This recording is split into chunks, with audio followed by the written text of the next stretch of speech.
गांव के ऊपर का रहस्य। होरणबेश गांव एक छोटा सा गांव था जो पहाड़ियों के बीच बसा हुआ था।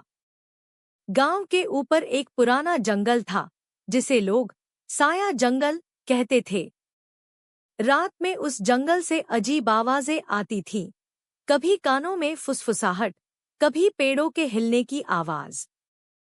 गांव वाले बच्चों को चेतावनी देते थे, रात के समय जंगल के ऊपर मत जाना। वहां कुछ ऐसा है जो दिखाई नहीं देता, लेकिन महसूस जरूर होता है। लेकिन गांव के 3 दोस्त, अमन, रिया और सुमित, रहस्य जानने के लिए बहुत उत्सुक थे। एक रात उन्होंने चांद की रोशनी में जंगल के ऊपर जाने का फैसला किया। जैसे ही वे जंगल की ओर बढ़े, ठंडी हवा उनके चेहरे को छू रही थी और पेड़ों की छायाएं डरावनी आकृतियों जैसी लग रही थी। कुछ देर चलने के बाद उन्हें जंगल के बीच में एक पुराना खंडहर दिखाई दिया। खंडहर के अंदर अजीब सी रोशनी चमक रही थी और हवा में हल्की खनक जैसी आवाजें आ रही थी।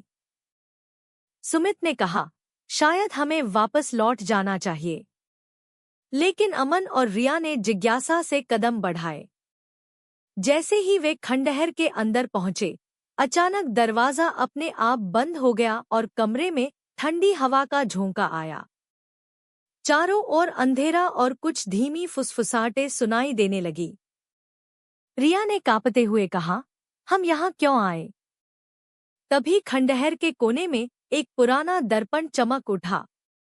दर्पण में उन्हें अपने ही प्रतिबिंब के बजाय एक अजीब, धुंधली आकृति दिखाई दी।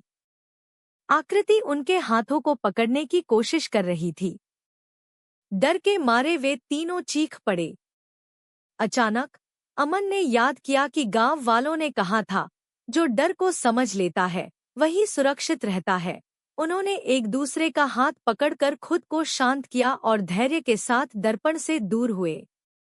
जैसे ही उन्होंने खिड़की की ओर देखा, जंगल की रोशनी गायब हो चुकी थी और सब कुछ सामान्य लग रहा था।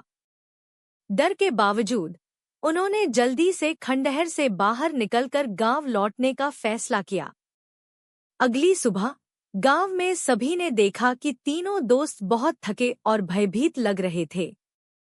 उन्होंने अपने अनुभव सुनाया और गांव वाले सिर हिलाते हुए बोले, देखो, यही साया जंगल की शक्ति है।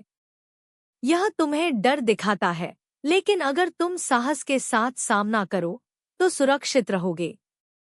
तब से अमन, रिया और सुमित कभी भी रात में अकेले जंगल के ऊपर नहीं गए।